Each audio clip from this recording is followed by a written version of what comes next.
Un corazón, 5 litros de sangre y unos 90.000 kilómetros de vasos sanguíneos constituyen el sistema circulatorio.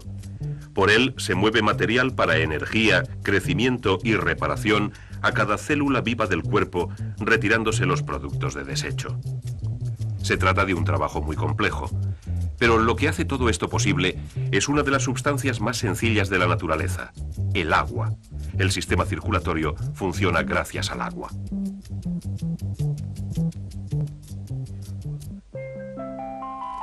El agua ayuda a que las cosas se muevan en el medio interno y en el externo, en el mundo de fuera.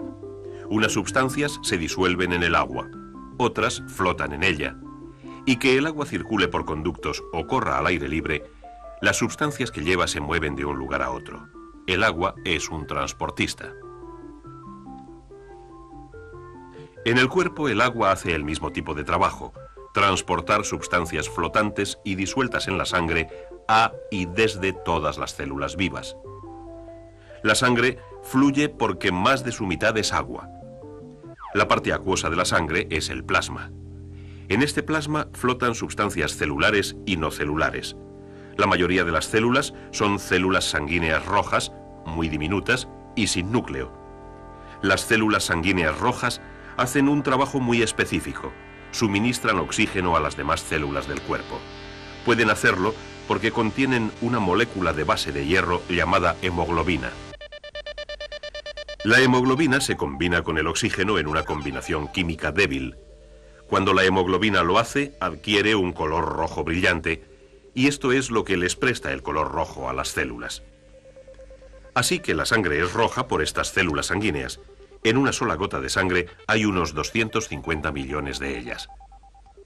Ahora bien, además de transportar células sanguíneas rojas con su carga de oxígeno, el acuoso plasma sanguíneo lleva también sustancias disueltas a todas las células. Algunas de estas sustancias disueltas son nutrientes que vienen del aparato digestivo. La sangre suministra este alimento a las células, y al usarlo, las células dejan productos de desecho que se lleva la sangre. Uno de estos productos de desecho, el dióxido de carbono, también está disuelto en el plasma. Para todo este transporte de sustancias, la sangre tiene que moverse por el cuerpo. Algo debe mantenerla circulando. Los ríos corren gracias a la gravedad. El agua se mueve desde lugares altos a otros bajos. En el cuerpo, el río de sangre fluye a pesar de la gravedad, trabajando con ella unas veces y contra ella muchas más. En el cuerpo, la sangre corre gracias a la fuerza realizada por una bomba, el corazón. La acción de bombeo del corazón mantiene la sangre en movimiento por todas las partes del sistema circulatorio. El corazón puede trabajar como una bomba porque es un músculo, un poderoso músculo. Las fibras del músculo cardíaco están dispuestas de forma distinta a las fibras de los otros músculos del cuerpo. Estas fibras constituyen una estructura semejante a la de un tejido. Todos los músculos se ponen en acción cuando reciben impulsos eléctricos del sistema nervioso. Pero debido a la estructura del músculo cardíaco, estas señales eléctricas se difunden con mayor rapidez por el corazón que por los otros músculos. Esta rápida difusión de las señales permite a las fibras del músculo cardíaco coordinar sus contracciones y producir la presión rítmica que convierte al corazón en una bomba. Dentro del corazón hay 4 compartimentos o cámaras. Cada cámara superior se llama atrio o aurícula.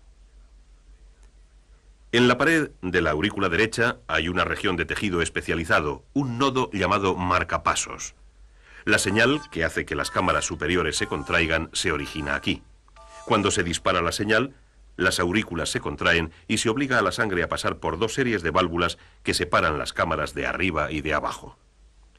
Estas válvulas controlan el flujo de la sangre de modo que solo puede ir en una dirección, fuera de las aurículas y dentro de los ventrículos, las cámaras inferiores del corazón.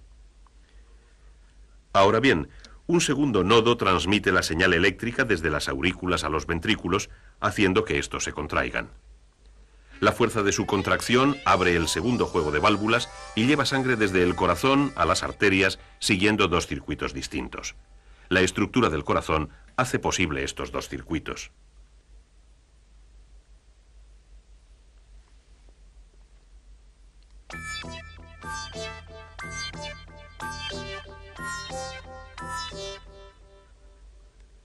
En un circuito, la sangre que sale del ventrículo derecho va a una arteria que lleva directamente a los pulmones. Luego, la sangre vuelve al corazón y a la aurícula izquierda. En el otro circuito, la sangre que sale del ventrículo izquierdo recorre un circuito mucho más largo a través del cuerpo, estableciendo contacto con todos los miles de millones de células del cuerpo antes de volver a la aurícula derecha.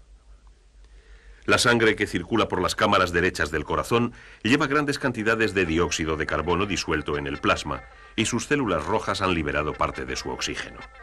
Pero cuando hace el circuito de los pulmones, esta sangre libera dióxido de carbono y recoge oxígeno.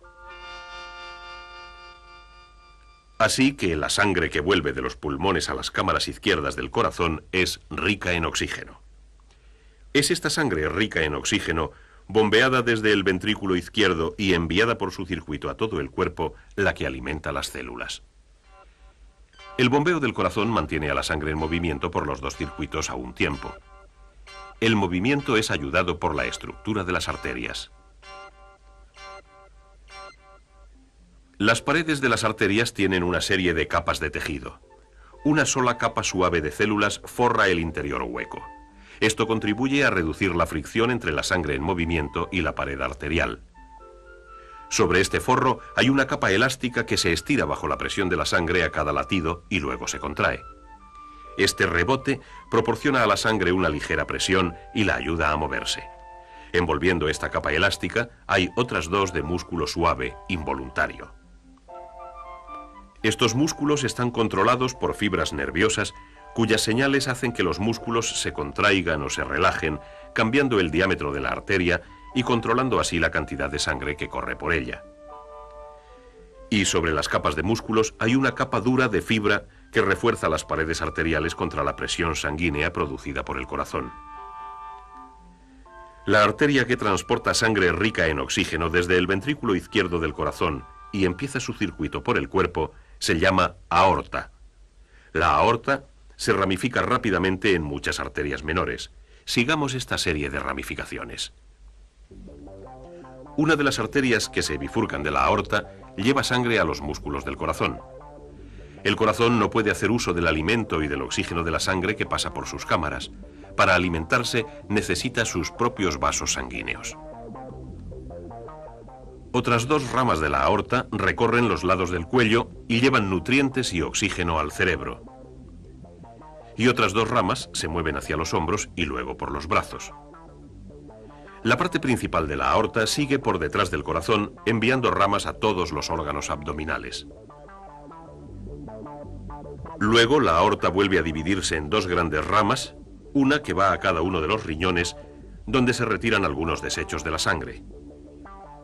Y otra división más envía arterias a cada pierna. Normalmente las arterias están muy enterradas dentro del cuerpo. Ocasionalmente están cerca de la superficie de la piel, así que en lugares como el cuello y las muñecas se puede sentir una onda de presión creciente a medida que el corazón bombea la sangre. Esta onda de presión es lo que se llama pulso. Así que las arterias ramificadas dirigen la sangre rica en oxígeno y llena de nutrientes a las distintas partes del cuerpo. Las arterias se dividen una y otra vez, convirtiéndose en vasos sanguíneos cada vez más finos, a medida que enhebran sus caminos por el cuerpo, acercando cada vez más la sangre a las células individuales. Finalmente, los vasos arteriales se hacen tan delgados que su diámetro solo es ligeramente más grande que el de las células rojas de la sangre, y éstas solo pueden moverse por ellos una a una. Ahora los vasos se llaman capilares. El flujo de sangre se hace más lento, permitiendo los intercambios vitales entre la sangre y las células del cuerpo. Ahora se efectúa una tarea principal del sistema circulatorio, la nutrición del cuerpo. La débil combinación química entre el oxígeno y la hemoglobina se rompe en muchas de las células rojas. El oxígeno y los nutrientes atraviesan las paredes de los capilares y pasan de la sangre al fluido que rodea todas las células. Este fluido acuoso, llamado linfa, se parece mucho al plasma. Efectivamente, procede del plasma que pasa por las paredes capilares transportando oxígeno y nutrientes. Ahora se realiza el importante intercambio entre las células y la linfa. El oxígeno y los nutrientes pasan de la linfa a las células y el dióxido de carbono y otros productos de desecho pasan de las células a la linfa. Y luego estos desperdicios vuelven desde la linfa, a través de las paredes capilares y a la sangre, que ahora regresa al corazón. Pero solo vuelve a los capilares una parte de la linfa que salió de ellos. Parte de la linfa vuelve al corazón por los vasos de su propio sistema linfático, empujada por la presión de las arterias cercanas.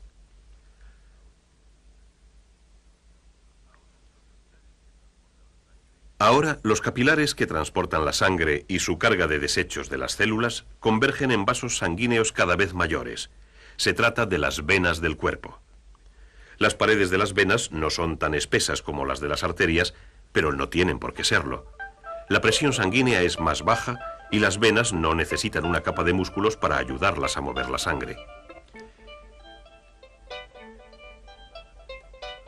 En vez de esto, la sangre es empujada hacia el corazón por músculos casi esqueléticos. Las válvulas existentes a lo largo de las venas hacen que la sangre se mueva en la dirección adecuada. Las venas se unen en vasos cada vez mayores a medida que devuelven la sangre al corazón. En el cuello, un par de venas se unen con vasos linfáticos que devuelven linfa a la sangre. Esta linfa se vuelve a convertir en parte del sistema circulatorio.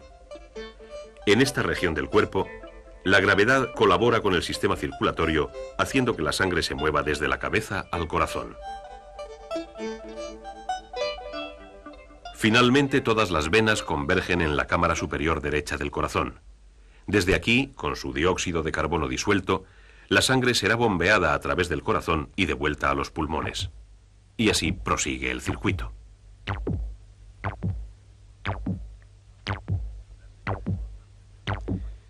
Las señales constantes del marcapasos mantienen los latidos constantes del corazón. Pero no todos los controles vienen del interior del corazón. El corazón puede responder también a señales procedentes de otras partes del cuerpo. Las señales procedentes de los centros nerviosos próximos a la médula espinal pueden acelerar las del marcapasos y los latidos del corazón. Las señales del tallo del cerebro pueden ralentizarlos. Cuando se hace ejercicio, aumenta la cantidad de dióxido de carbono disuelto en la sangre. Este cambio indica a los centros nerviosos que aceleren los latidos. El corazón puede latir 2 veces más deprisa de lo normal en caso de necesidad. El cuerpo produce también un activador químico, la adrenalina, la hormona que afecta la proporción de señales eléctricas del corazón. La excitación o el miedo harán que la glándula adrenal segregue adrenalina en la sangre y esto acelerará el latido del corazón. La cantidad de sangre que afluye a las diferentes partes del cuerpo también puede regularse según sus necesidades especiales. Las arterias que alimentan los músculos envían más sangre a estos cuando se es activo y afluye más sangre al sistema digestivo después de comer. Cuando se tiene calor, el flujo sanguíneo se dirige hacia la superficie de la piel. Cuando se tiene frío, se retira. Todo este control de tráfico se realiza mediante cambios en el diámetro de las arterias. Los músculos que forman parte de las paredes de las arterias pueden contraerse en una zona y estrechar la arteria, reduciendo así el flujo de sangre a una parte del cuerpo. O bien, los músculos pueden relajarse y ensanchar la arteria, permitiendo que pase más sangre. Cuando se daña alguna parte del cuerpo, aumenta el flujo de sangre a esa parte. En el plasma sanguíneo, junto con las células rojas, flotan trocitos mucho más pequeños de protoplasma con forma de disco, llamados plaquetas, que ayudan a que la sangre se coagule. La coagulación sella las roturas del sistema circulatorio e inicia el proceso de reparación.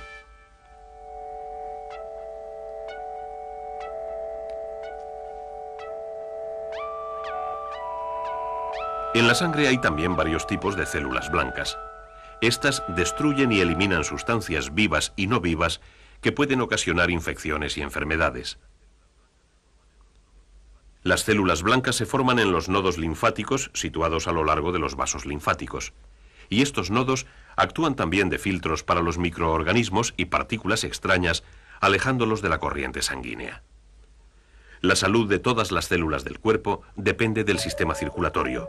Y lo que lo mantiene en movimiento es el corazón, que late más despacio, más deprisa, constantemente y que solo descansa brevemente entre latidos al tiempo que envía la sangre por su doble circuito, llevando alimento y retirando los desechos de cada rincón del mundo interno. Durante toda la vida, el corazón, la sangre y los vasos por los que viaja alimentan, protegen y reparan los miles de millones de células diminutas que constituyen el ser humano.